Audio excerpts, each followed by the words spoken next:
Bonsoir tout le monde. Bienvenue dans le Web Journal de Radio-Québec, édition du 25 septembre 2025. Aujourd'hui, on fait un petit Web Journal probablement plus court que la moyenne, mais qui va porter, comme je l'ai dit lors du dernier Web Journal, sur RFK. Parce que en tout cas, j'ai déjà utilisé l'analogie des deux parties du cerveau, MAGA, MAHA, et une partie de l'entreprise visant à faire tomber l'establishment concerne toute la question de la santé. Et ça, c'est dans la suite directe de la crise sanitaire. Et les gens demandent le fait que les gens payent, etc. Mais avant que les gens puissent payer, se retrouver en prison, il faut faire la démonstration d'un certain nombre de choses. Et sur ce plan-là, la guerre est littéralement ouverte entre l'administration Trump et Big Pharma. Il y a cette annonce, on va parler rapidement de cette annonce là, avec Tylenol qui cause des problèmes de troubles de déficit de l'attention, de l'autisme, etc. S'il est consommé par les femmes enceintes, surtout dans la dernière partie de la grossesse.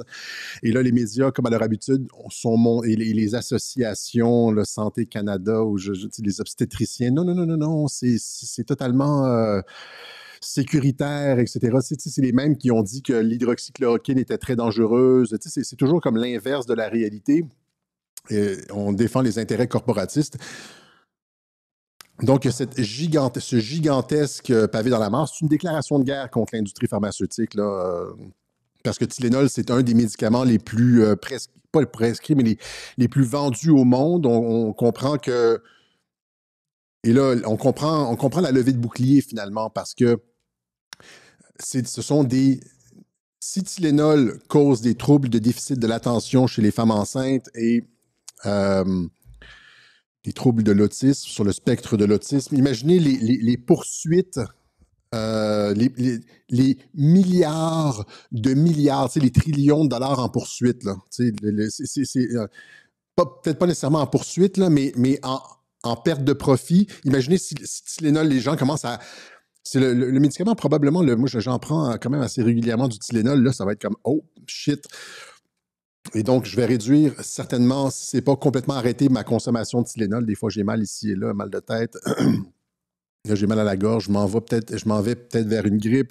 Je me dis, Tylenol, ça aurait été la solution facile. Mais là, si tout le monde est sur ce logiciel-là de Tylenol, ça affecte notamment l'énergie cellulaire. On en a parlé dans un web journal, dans celui-là ici, L'homme à abattre, de l'énergie cellulaire, les mitochondries, etc. Et il y a un problème entre l'acétaminophène et les mitochondries. Ça affecte les mitochondries. Et quand tu affectes les mitochondries du bébé, eh bien, il y a potentiellement des effets désastreux.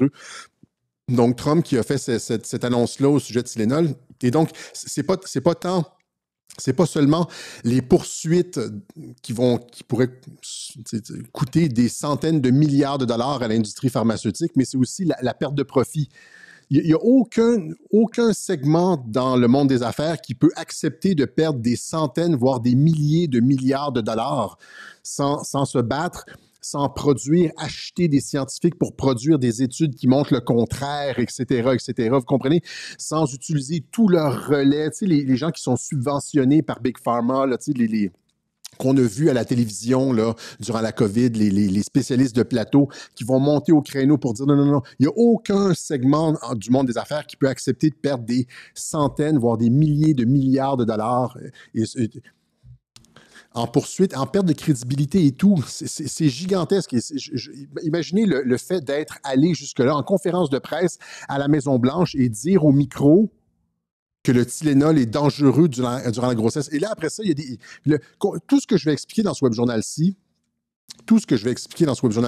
mettez ça en comparaison avec les Black Pills qui vous disent « il ne se passe rien, ils sont tous pareils, il n'y a pas de sauveur, Trump et RFK sont contrôlés par l'État profond, etc. etc. » Comparez, c'est un reality check, ce web journal-ci, là aussi. Donc, il y a cette déclaration de guerre entre l'administration Trump et Big Pharma. Ça ne peut pas être autre chose que ça.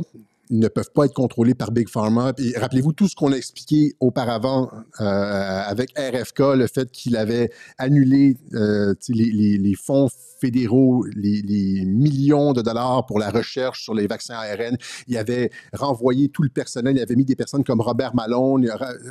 Vous voyez tout ce qui est en train de se produire en termes de santé. Puis après ça, comparez ça à ce que disent les Black Pills qui essayent encore une fois, contre la réalité. Là, c'est pour ça qu'ici, que le meme que j'ai fait, c'est une fille en camisole de force, là, parce que là, tu ne vois plus la réalité quand c'est rendu là. Quand tu continues à dire qu'ils sont contrôlés par Big Pharma et l'État profond, tu ne vois plus la réalité.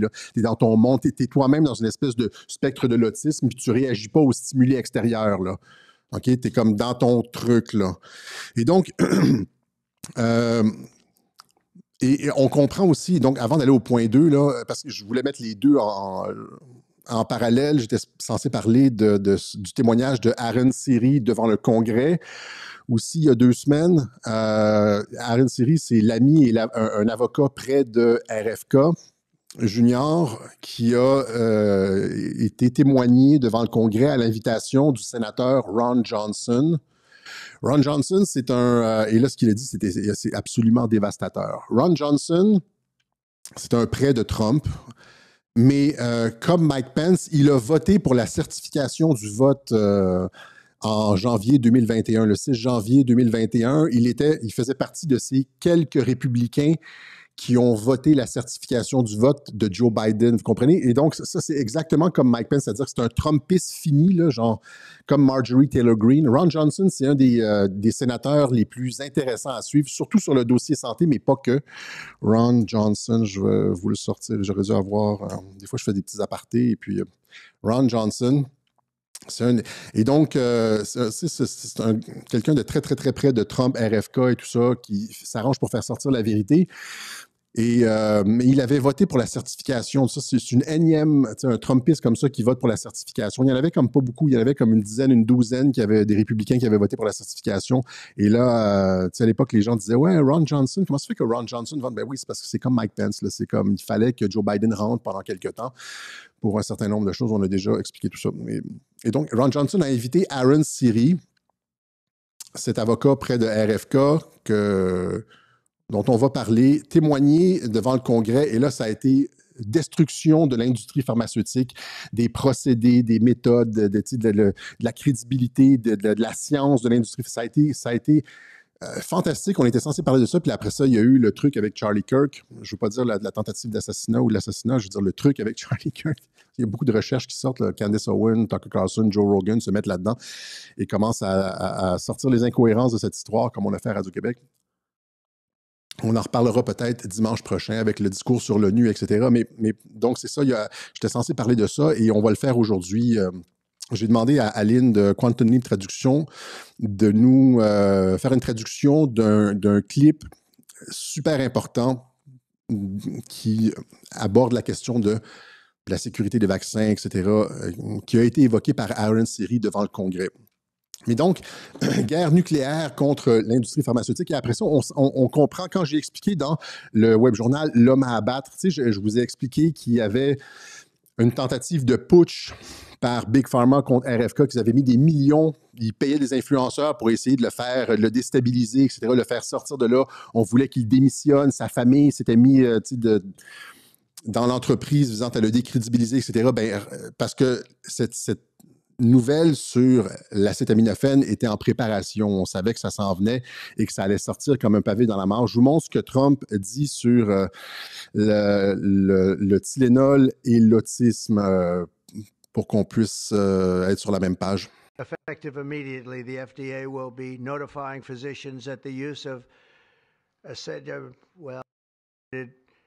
with a very increased risk of autism. So taking Tylenol is not good. All right, I'll say it. It's not good. For this reason, they are strongly recommending that women limit Tylenol use during pregnancy unless medically necessary. Et là, donc, les agents de Big Pharma, contrôlés par Big Pharma, vous disent de ne pas prendre du Tylenol, ce qui fait évidemment plonger les ventes, plonger la crédibilité des compagnies pharmaceutiques, etc. Et de tout le réseau d'experts aussi qui tourne autour. Hein? Et là, il lit ça à l'autisme. Il dit qu'il ramène le fait que c'est pas normal qu'on soit passé de 1 personne sur 10 000 à 1 personne sur 22 sur le spectre de l'autisme. Là, j'ai entendu des experts à TVA Nouvelles qui disaient non, c'est juste que c'est comme les trans. Là. Il n'y a pas plus d'autisme, c'est juste qu'on les détecte mieux. Tu sais, avant, là, comme dans les années 70 ou dans les années 60, là, il y avait comme, tu sais, tout le monde était normal. Puis là, maintenant, tout le monde connaît quelqu'un qui est sur le spectre de l'autisme, mais c'est pas ce que vous voyez. These are not the droids that you're looking for. C'est juste qu'on les dépiste mieux. Tu sais, les experts de plateau, là, c'est vraiment de la poudre de perlimpinpin. Mais donc, Trump qui va à contresens, encore une fois. Because when you go from 20,000 to 10,000 and then you go to 12, you know there's something artificial. They're taking something. And by the way, I think I can say that there are certain groups of people that don't take vaccines and don't take any pills that have no autism. That have no autism. Does that tell you something? That's currently, is that a correct statement, by the way? There are some studies that suggest that, yeah, with the Amish, for example. The Amish. Entre autres, les Amish. Les Amish, pas de médicaments, pas de vaccin, zéro autisme. Comme genre zéro, presque le zéro absolu. Là. Ils en ont pas statistiquement insignifiant. Alors qu'ailleurs, c'est en train de devenir un problème de société. Et donc, encore une fois, contrôlés par Big Pharma, contrôlés par ils sont tous pareils, il n'y a pas de sauveur, etc. Regardez de quelle façon c'est pernicieux cette logique-là de ils sont tous pareils, il n'y a pas de sauveur, Trump est contrôlé par l'État profond, etc. J'en viens juste pas, là. Encore une fois, je vais me calmer, mais et rappelez-vous aussi, encore une fois, c'est pas juste le Web Journal d'aujourd'hui, c'est tout ce qu'on a expliqué, ce que Trump expliquait. Il a retweeté, c'est tous they're all poison. They're all poison. Tous les vaccins sont des poisons parce qu'il y a de l'aluminium et du mercure dedans. Et là, il a insisté pour que tous les futurs vaccins soient exempts de thimerosal et d'aluminium, etc., etc.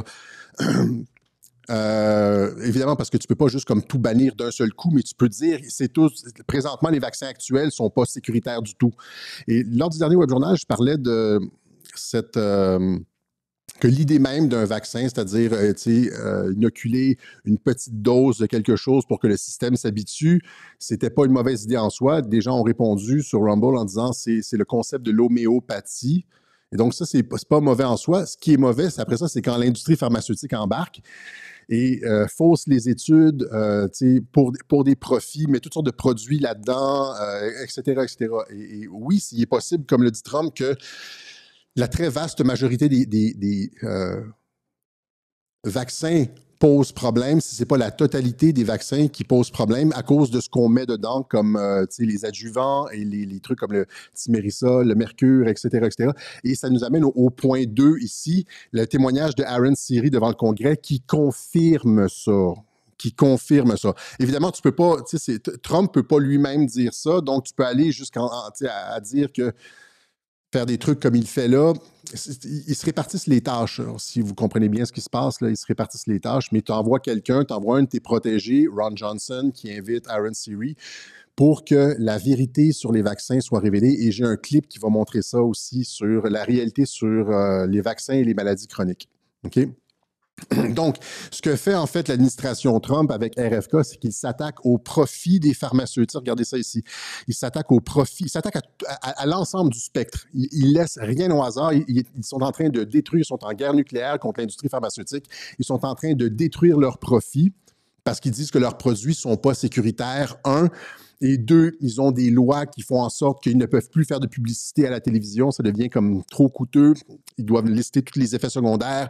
Il y a aussi le fait que les Américains doivent maintenant payer le prix le plus bas au monde. Si le médicament est vendu comme des peanuts aux Philippines, eh bien, ça va être le prix que les Américains vont payer.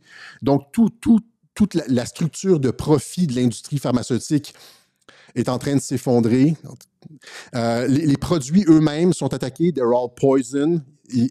les méthodes de l'industrie pharmaceutique sont attaquées, c'est-à-dire, c'est ce que Aaron Siri dit ici, il cache les études qui ne vont pas dans le sens. Il n'y a aucune étude comparative qui a été faite. Donc, les méthodes de l'industrie pharmaceutique sont attaquées. La crédibilité de l'industrie pharmaceutique est attaquée. Et finalement, le contrôle sur les institutions de l'industrie pharmaceutique est attaqué parce que les personnes qui reçoivent de l'argent sont pointées du doigt maintenant. Et les personnes qui ont reçu ou qui sont à la solde de l'industrie pharmaceutique sur les différents panels de vaccins du CDC, de la FDA, etc., sont enlevées, littéralement enlevées, renvoyées par RFK, puis il met des personnes beaucoup plus objectives. Et donc, ce sont les profits, les produits, les méthodes, la crédibilité et le contrôle de l'industrie pharmaceutique. Tu sais, comme le fucking alien là, sur la face, là, ben c'est ça qu'ils sont en train d'enlever. Ils sont en train de réussir à extraire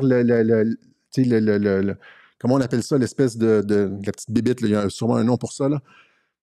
Sans tuer le patient, parce que dans le film Alien, si tu l'enlèves, il meurt, là. Il y a comme, fait que tu peux pas l'enlever, il serre autour du cou. Là, ils sont en train, très habilement, d'enlever la fucking bébite, sans tuer le patient. Dans une guerre de perception, dans une guerre de 5e génération. OK? Voilà. Donc, et là, évidemment, après que Trump ait affirmé ça, est-ce que j'ai le chat?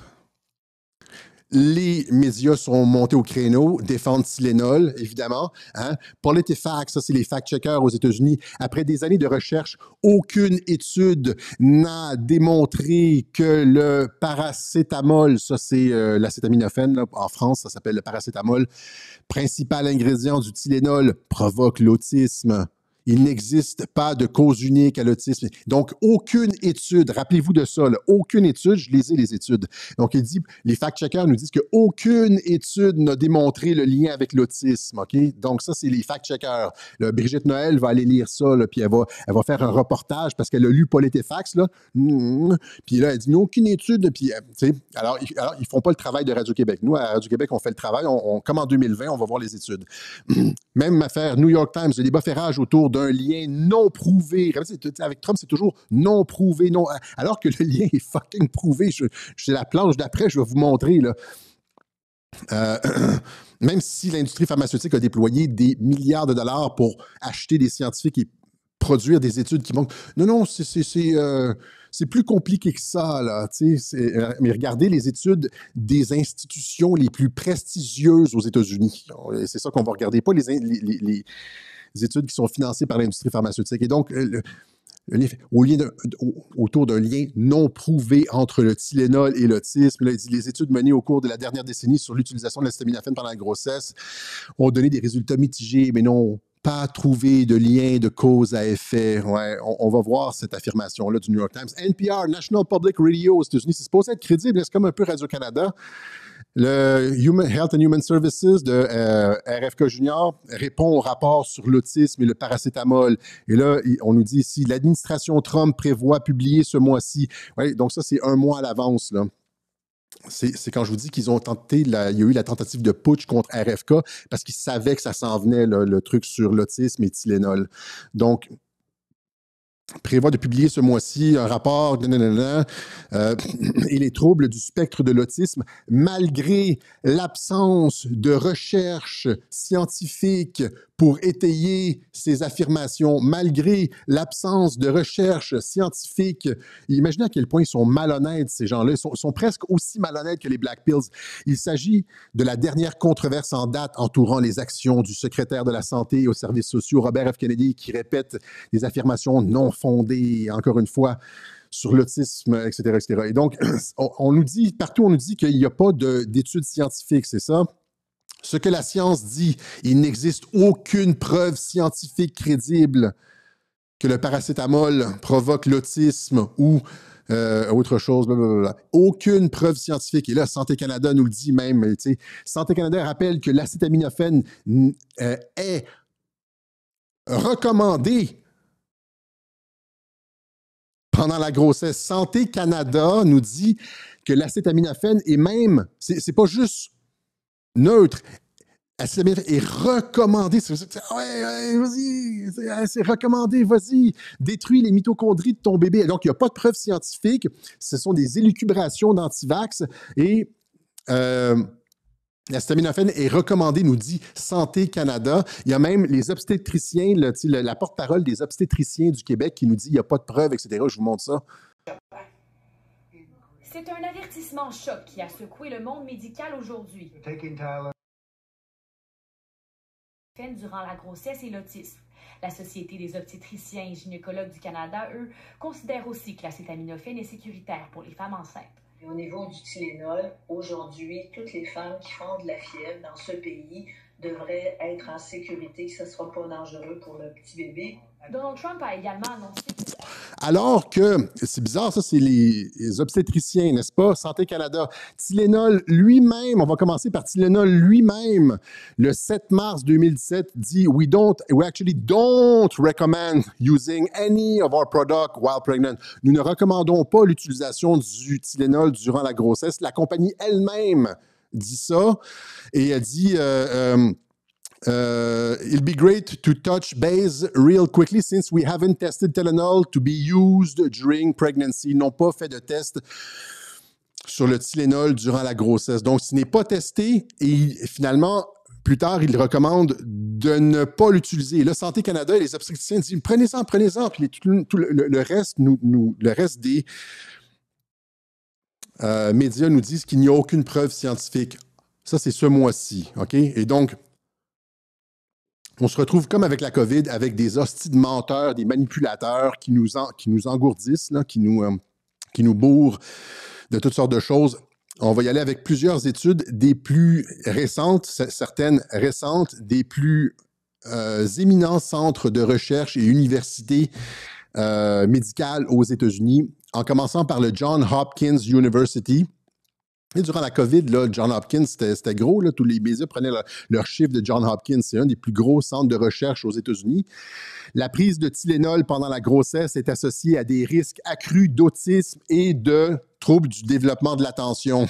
Une étude de Johns Hopkins analysant les échantillons de sang de cordon ombilical a révélé que les nouveau-nés les plus exposés au paracétamol, l'acétaminophène, étaient environ 3 fois plus susceptibles d'être diagnostiqués avec un TDAH, trouble du spectre de l'autisme dans l'enfance. Johns Hopkins University.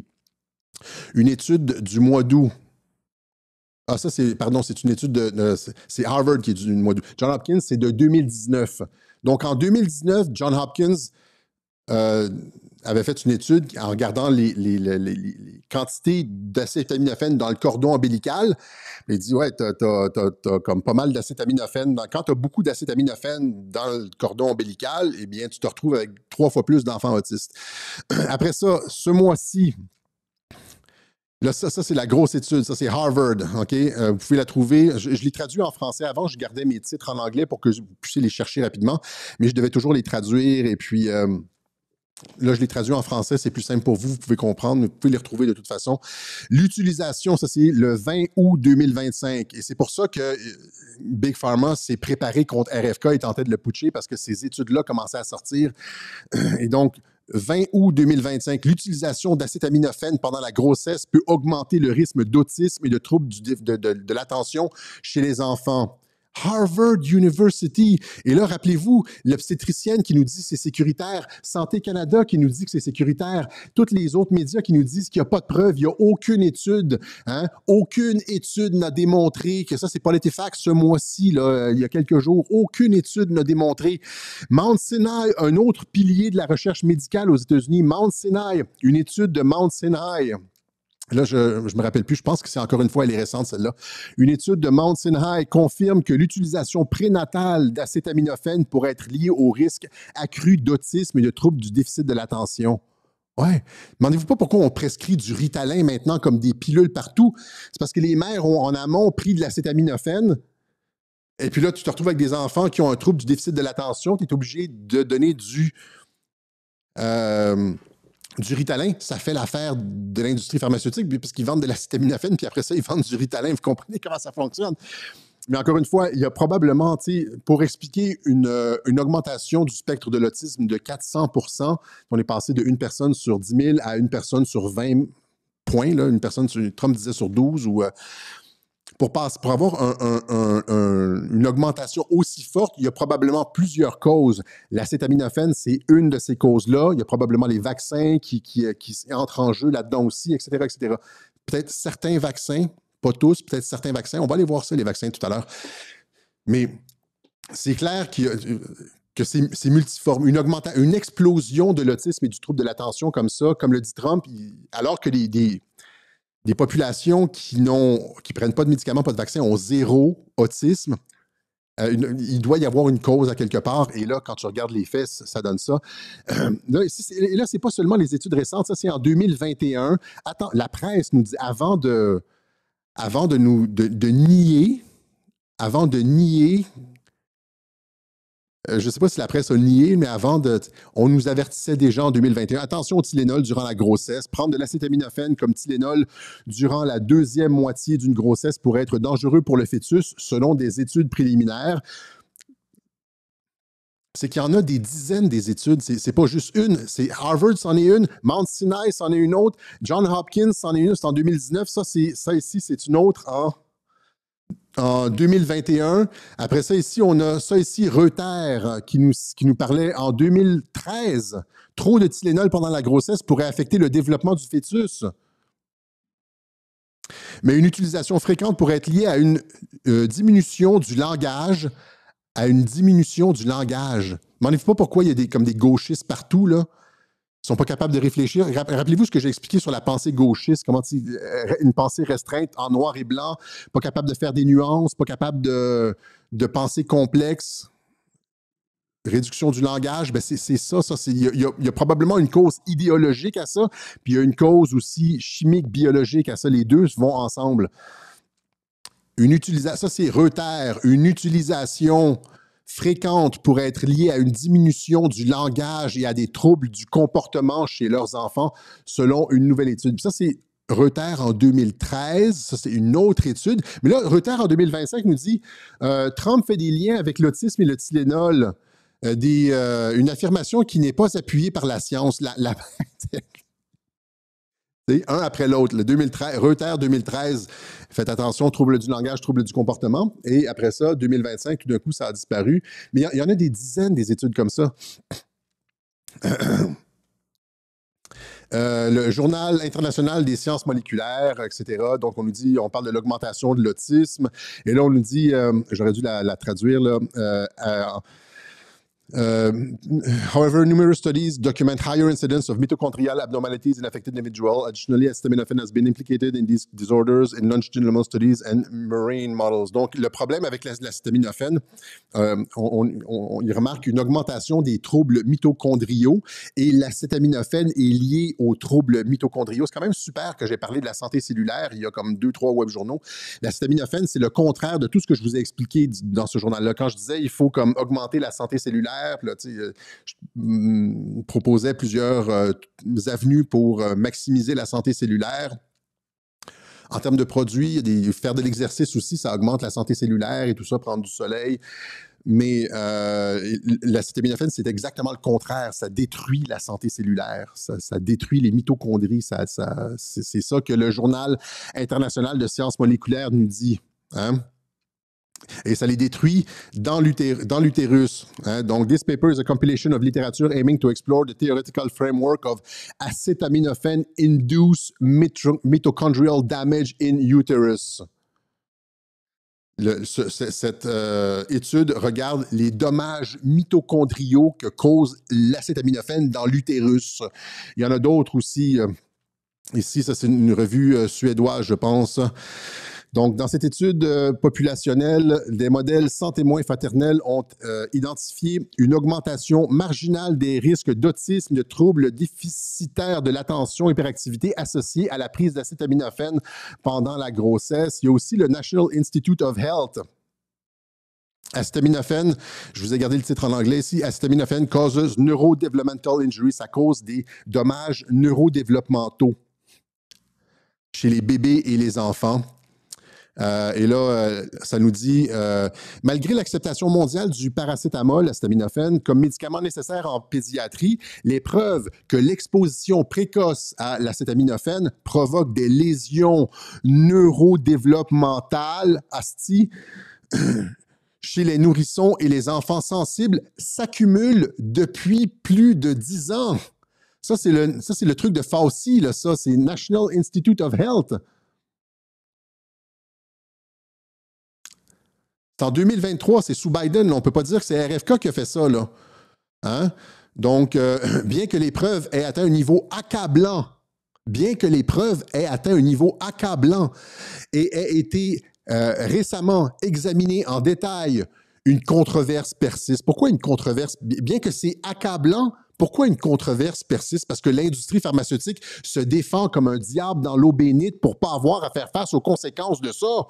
Ce sont des centaines de millions d'enfants, soyons raisonnables, peut-être pas même des millions d'enfants, des millions et des millions et des millions d'enfants qui ont été endommagés par l'acétaminophène, potentiellement endommagés, devrait dire, potentiellement endommagés par l'acétaminophène. C'est la fin de l'industrie pharmaceutique. C'est tellement une bombe nucléaire, cette affaire-là. Le Tylenol, le médicament le plus couramment utilisé sur la planète.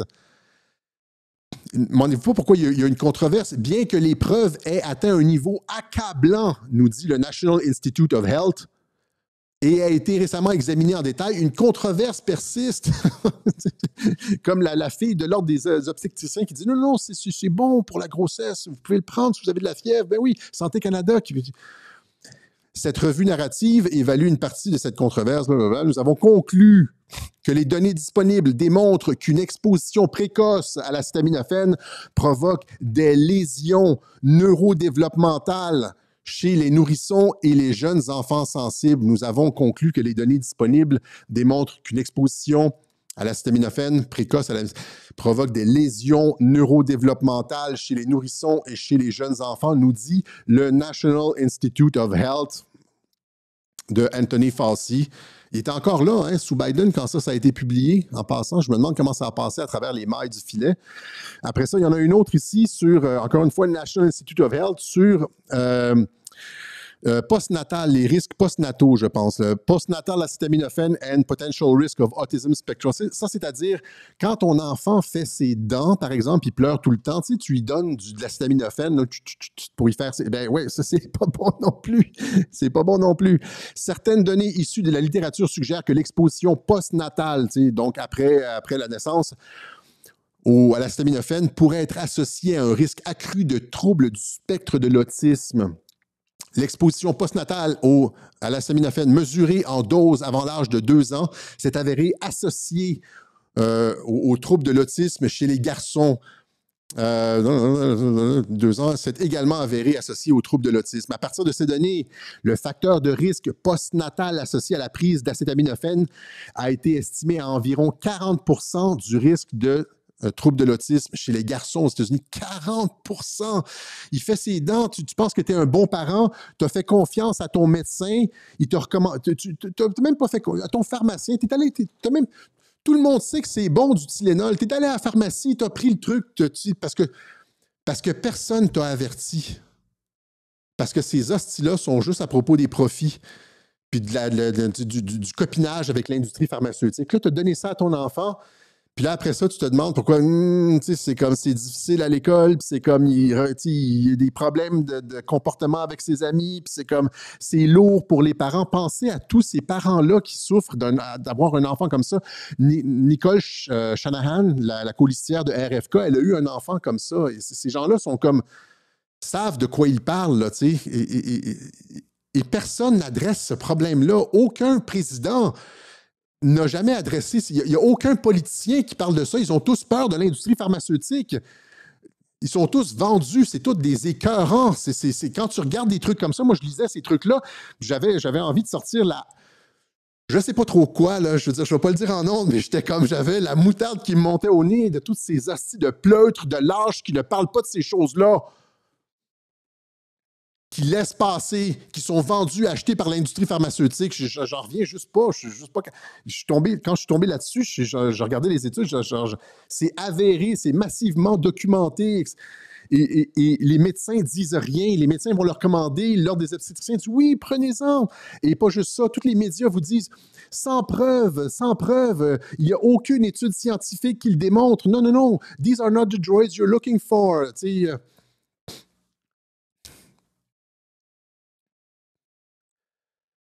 malgré l'absence de recherche scientifique, nous dit National Public Radio.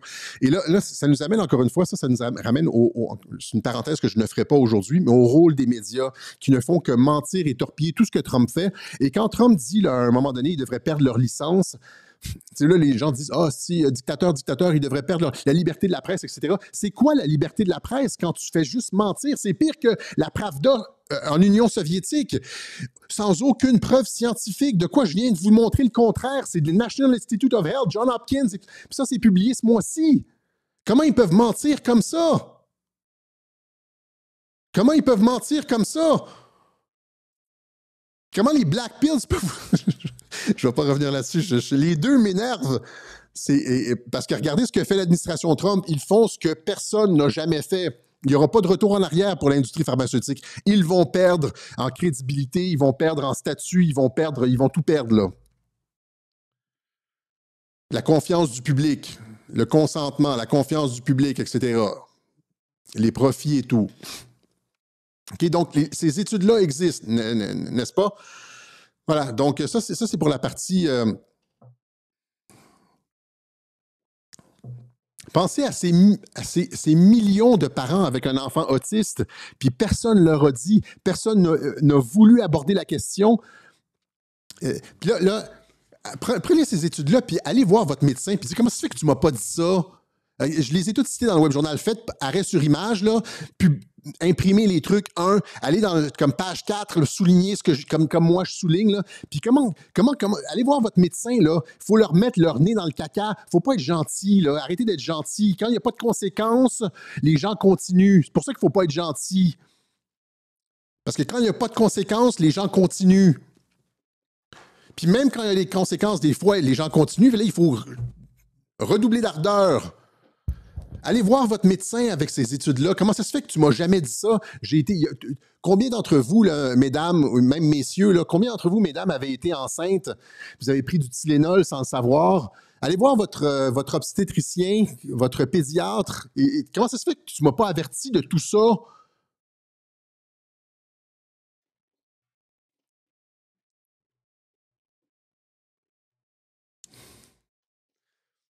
C'est des crapules. Vous vous rappelez, là, il y a comme salopard, puis après, il y a crapules. Mais ça, c'est des crapules. Ces gens-là, c'est des crapules.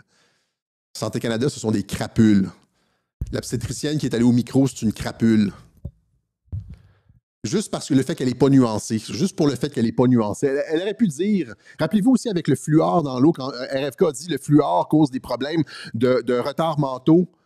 Et puis là, tout le monde a dit non, c'est comment c'est, conspirationniste, etc. Puis là, finalement, Martineau a fait une entrevue avec quelqu'un, puis il dit ouais, c'est vrai, les études récentes montrent que ça affecte le cerveau. Et regardez ce qu'ils font. C'est sans fin ce qu'ils sont en train de faire avec les additifs alimentaires, avec le fluor dans l'eau, le mercure, tout ça dans les vaccins. Et puis là, il y a les Black Pills qui disent non, ils sont contrôlés par l'État profond. Les Black Pills, c'est des crapules. OK? Après ça, c'est supposé être un court web journal, mais là, je m'emporte. Ça va être comme genre ce qu'on appelle en anglais un rant. 10 minutes de rant. Et donc, RFK qui témoignait devant le Congrès, on en a parlé un peu. Il parlait notamment de la fin du financement de la recherche dans les technologies ARN, ce que tout le monde veut. Imaginez que tu es une Black Pill, puis en plus de ça, tu es comme naturopathe, tu obtiens tout ce que tu veux, mais tu continues à dire qu'ils sont tous contrôlés par l'État profond et qu'ils sont tous pareils. Imaginez comme être dans ça, c'est le spectre de l'autisme, là. Puis de contact avec la réalité, là.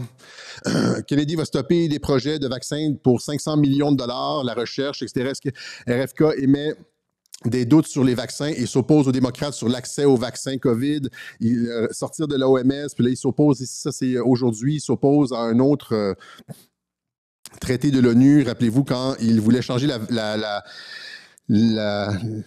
l'horaire de vaccination des enfants, parce qu'aux États-Unis, ils prennent beaucoup de vaccins des enfants. La directrice de la CDC, celle qui a été renvoyée, là, affirme que RFK a tenté de la forcer à modifier le calendrier de vaccination des enfants. Oui, ils en prennent trop rapidement.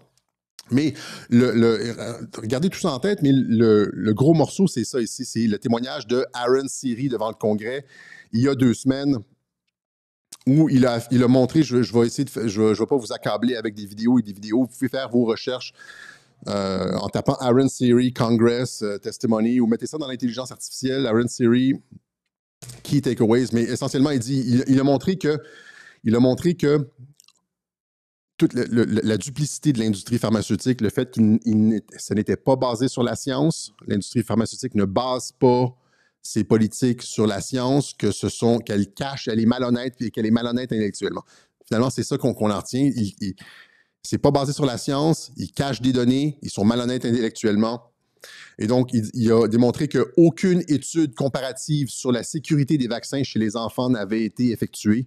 Aucune étude comparative, et que lorsqu'il y a des études qui contredisent les affirmations ou de l'industrie pharmaceutique à l'effet que les vaccins sont sécuritaires, ces données sont enterrées. On enterre les études qui vont pas dans le bon sens. Et il a montré toute la duplicité de l'industrie pharmaceutique, là, tu sais. Et finalement, il a parlé de cette étude, ce pavé dans la mare de l'industrie de l'Institut Ford sur la différence entre les enfants vaccinés et les enfants vaccinés. Alors, quand on pose la question à des gens dans l'industrie pharmaceutique, ils disent, est-ce que vous avez des études comparatives sur la vaccination des enfants, genre une cohorte d'enfants vaccinés versus une cohorte d'enfants non vaccinés pour voir si c'est sécuritaire ou si ça marche? Bien là, ils vont tous vous dire non, on n'a pas d'études comparatives comme ça. Eh bien là, lui, Aaron Siri, quand il était avec RFK Junior à Children's Health Defense et Del Bigtree, vous le connaissez probablement, on salue notre chiro-praticien qui nous parle souvent de Del Bigtree. Si vous voyez ici, RFK Junior, Aaron Siri et Del Bigtree, c'est le trio à ne pas... le trio qui fait des miracles. Aaron Bigtree, Del Bigtree a dit, OK, on va aller voir. Et lui et Aaron Siri, etc., ils se sont dit, OK, on va la faire, nous, l'étude. Et là, ils sont allés voir quelqu'un, un pro-vax, quelqu'un, tu sais, un pro-vax carabiné, là. Tu sais, genre de gars qui passe à la télévision, là, puis il y a Pfizer sur sa veste, là, puis tu sais, comme les coureurs automobiles, là, Pfizer, Moderna, Johnson & Johnson, etc. Ils sont allés voir Marcus Zervos du Henry Ford Health Institute. OK? Le gars est un pro-vax carabiné. Et là, ils ont dit, il y a cette controverse au sujet des vaccins. Les gens disent que c'est pas efficace, etc. On veut juste te donner la chance de prouver que les anti-vax ont tort. Donc, fais une étude qui va prouver que les anti-vax ont tort. Je vous montre une partie du témoignage de Aaron Siri devant le Congrès. Parce qu'il parle de cette étude-là, puis après ça, je vais vous montrer un clip qui parle de l'étude elle-même avec des résultats dévastateurs. Vous voulez avoir ça dans vos archives, hein? Parce que l'étude ici, finalement, une étude inédite, parce qu'elle n'a pas été finalement publiée. Mais les conclusions sont là, mais elle n'a pas été publiée, elle a été tablettée, elle a été cachée.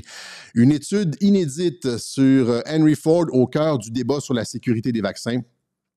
L'étude Zervos, commandée par Siri et Del Bigtree.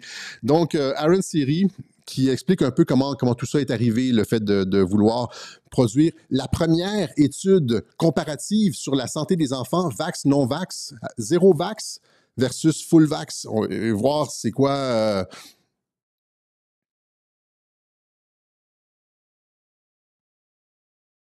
Conduit des essais cliniques pour des vaccins, y compris pour le vaccin Covid-19 de Moderna, et c'est quelqu'un qui est ouvertement pro-vaccin.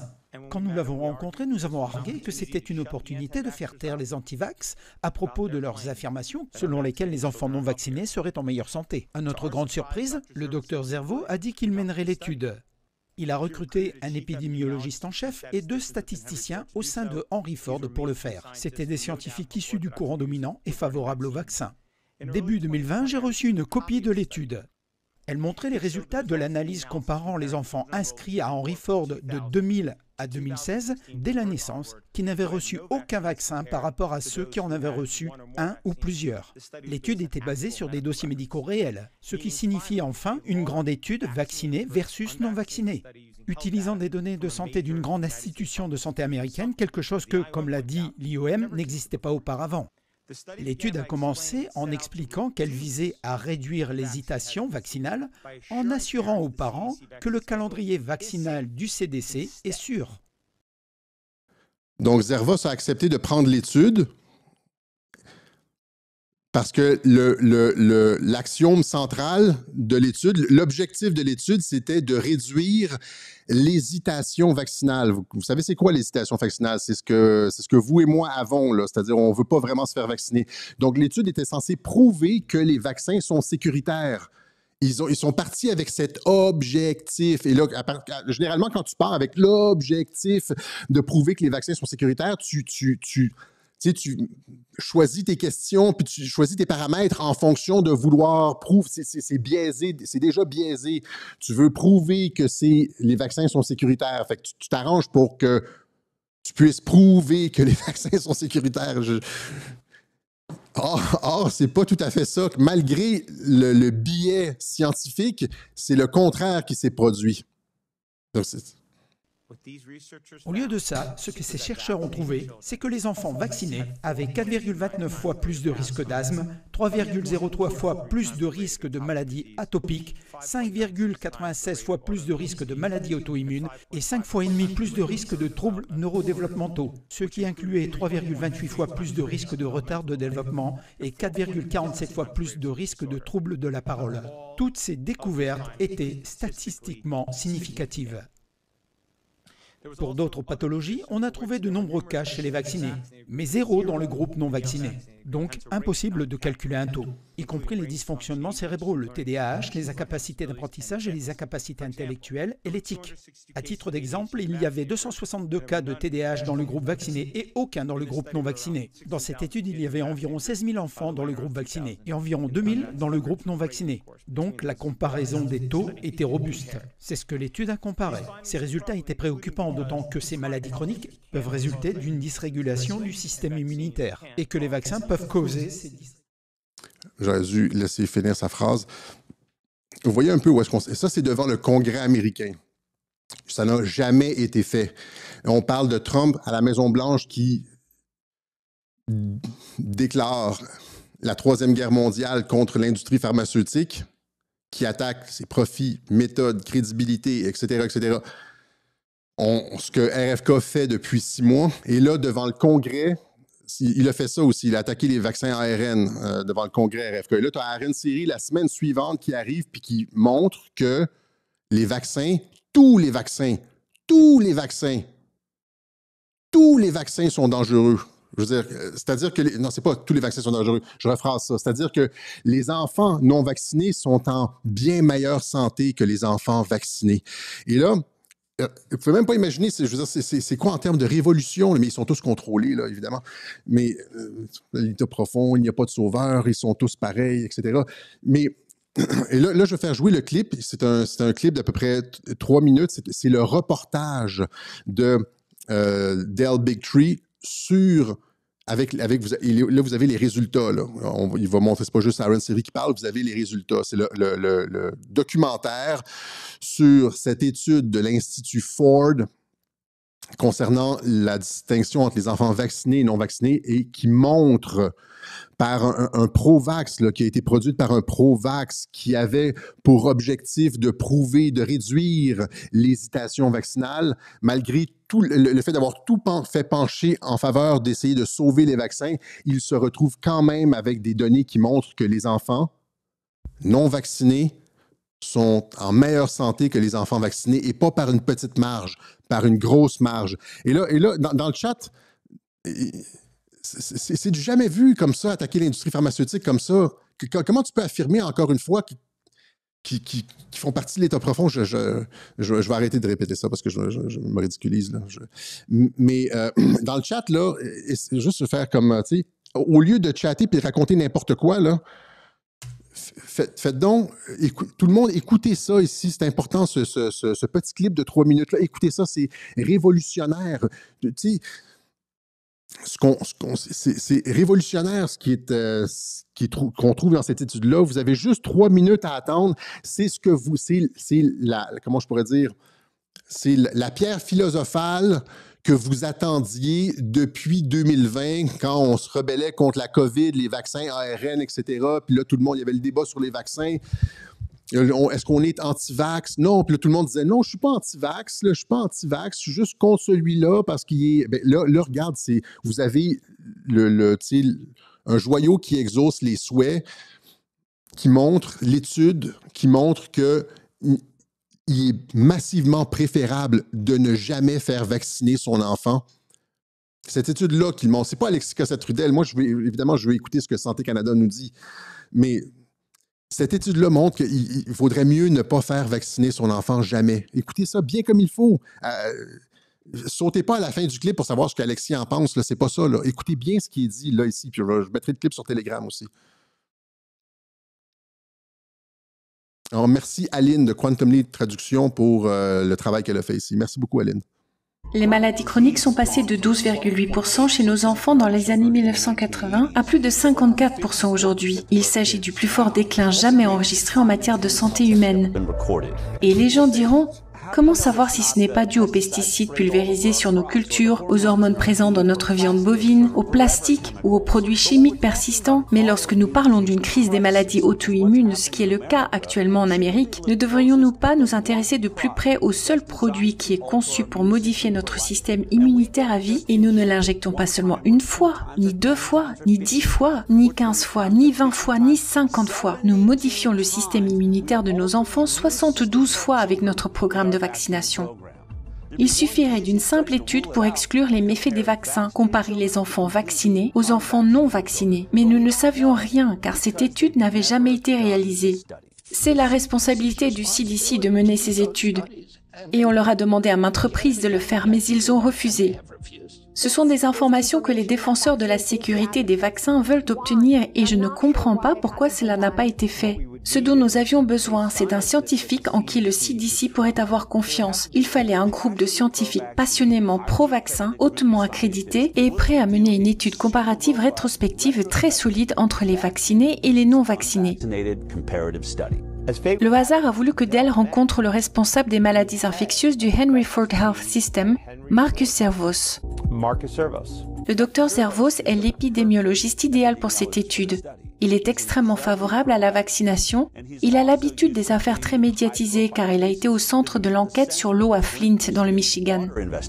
Le docteur Servos a uniquement accepté de mener cette étude pour prouver que nous avions tort. Dell et moi avons pensé que c'était une excellente opportunité. Nous n'avions qu'une seule demande. Quel que soit le résultat, il faudra le publier.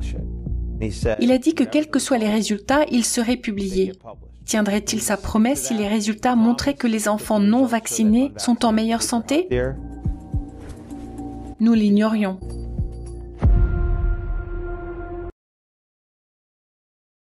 Donc, l'étude a été, juste rapidement, l'étude a été, le docteur Servos a accepté de produire l'étude pour montrer que les antivax avaient tort, et il s'était engagé à la publier, finalement, il ne l'a pas publiée.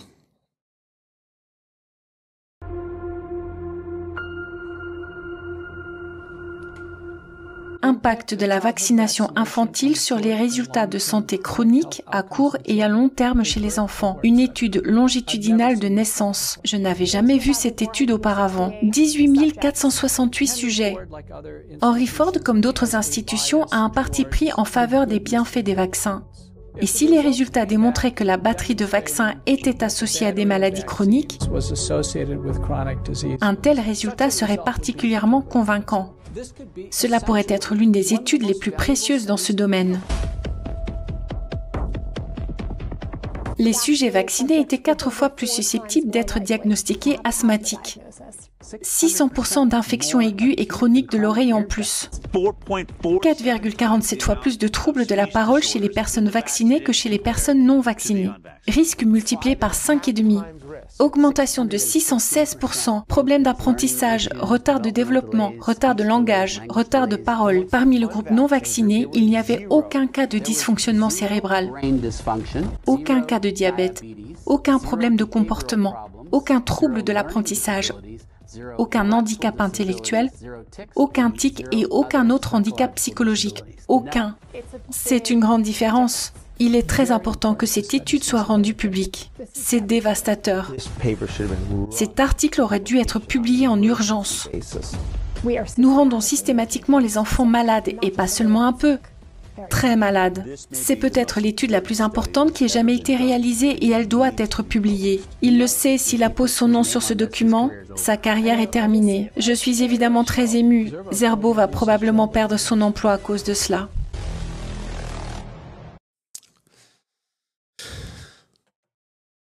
Quand tu vois les petits-enfants là, qui ont des troubles, puis qui gigotent, puis là, tu vois les parents, puis les dommages que ça cause, puis les gens qui se ferment la gueule.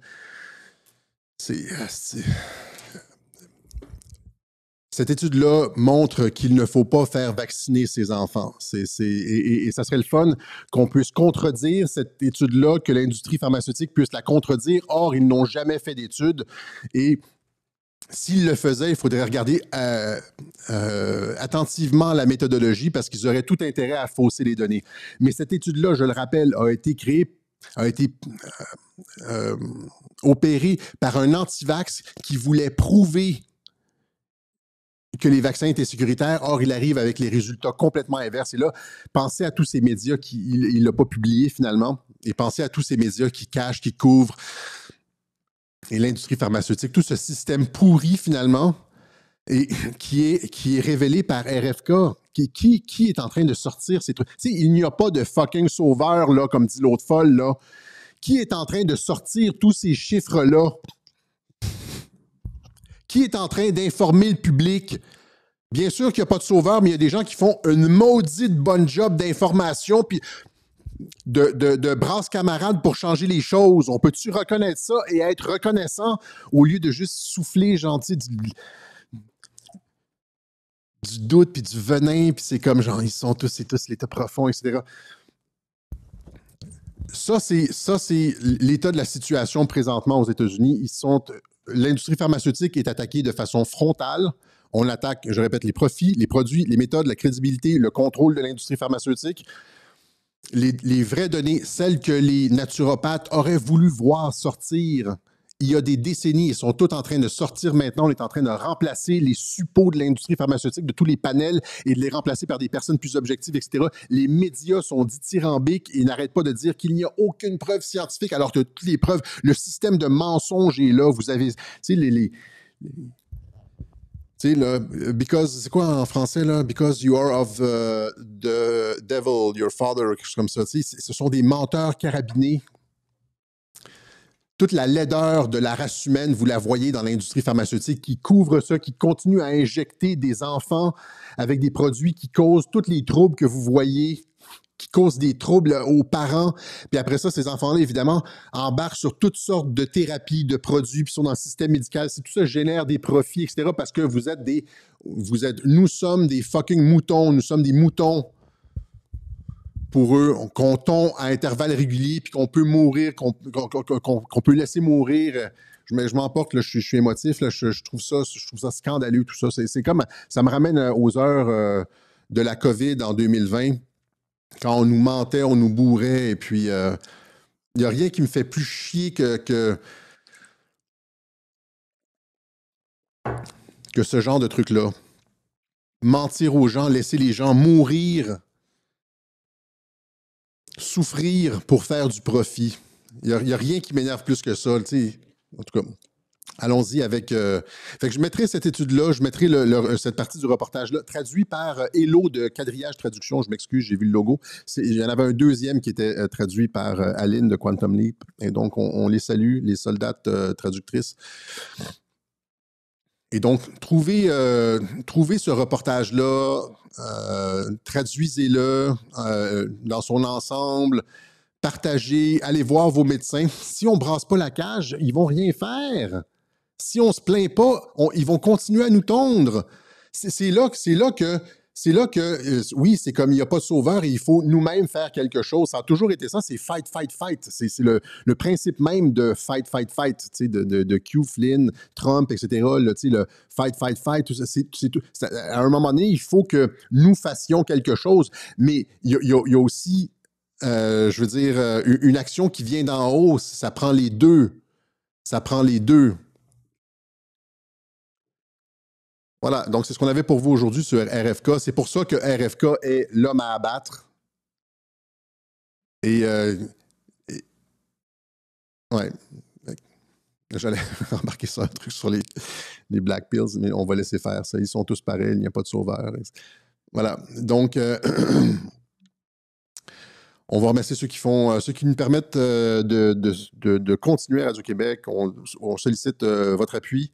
On n'a pas du contenu comme les médias, parce que c'est pas juste les médias, c'est pas juste du Big Mac, hein, c'est pas juste même sans goût, sans contenu, c'est pas ça, c'est qu'ils sont mensongers rendus là. Tu sais, quand ils disent qu'il n'y a pas de preuves scientifiques, qu'il n'y a aucune étude qui a montré un lien, etc., alors qu'on vous a montré comme une demi-douzaine d'études faciles, là, il y en a probablement plus, une douzaine d'études, si c'est pas plus, qui montrent le lien. C'est pas juste des calories vides ou une boîte de carton vide sans goût, etc. C'est pas juste ça, c'est le contraire. C'est du poison. Ce que les médias soufflent, c'est du poison informationnel. C'est du mensonge institutionnalisé.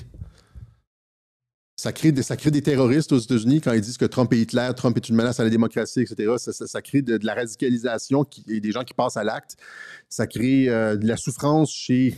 Ils sont responsables de l'autisme, de la montée de l'autisme. En couvrant ça, ils sont responsables de la montée de l'autisme. Encore une fois, c'est les crimes des médias. C'est pas juste les crimes de l'industrie pharmaceutique, c'est les crimes des politiciens qui ne parlent pas, c'est les crimes qui prennent l'argent de Big Pharma puis qui se ferment la gueule, c'est les crimes des médias. Puis c'est aussi, finalement, si on dit rien puis on se laisse faire, finalement, on est aussi, nous, responsables de notre sort. Fait que c'est le temps de brasser la baraque, c'est le temps de brasser la cage. Voilà. OK, donc on remercie ceux qui nous permettent de brasser la cage à notre façon à Radio-Québec, de passer l'information. Et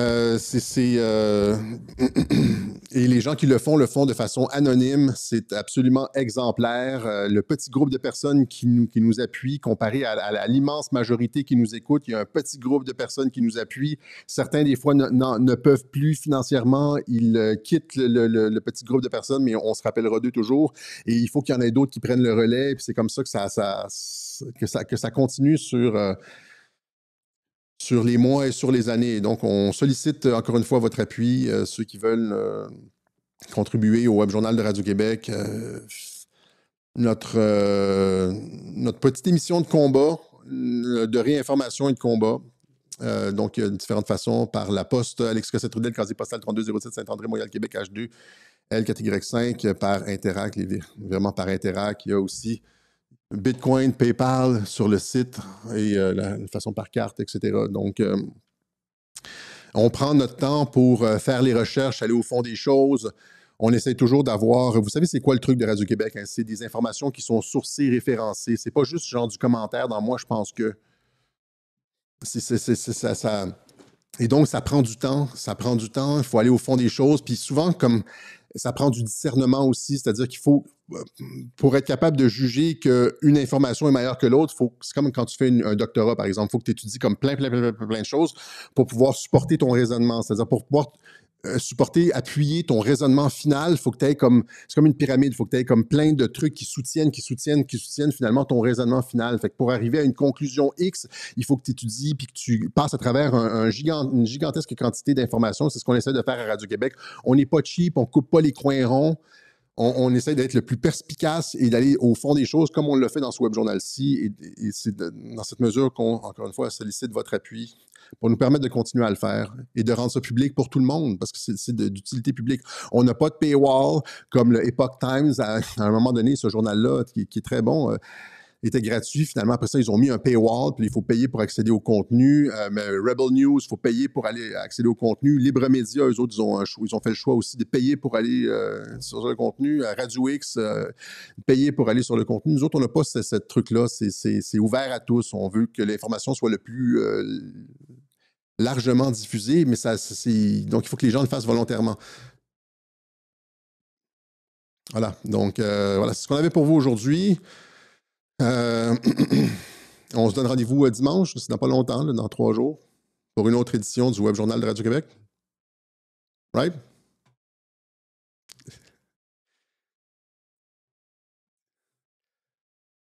That's it. J'hésite à dire, j'essaie de me retenir, mais voilà, on se donne rendez-vous dimanche pour une autre édition du Web Journal de Radio-Québec. Ciao la gang.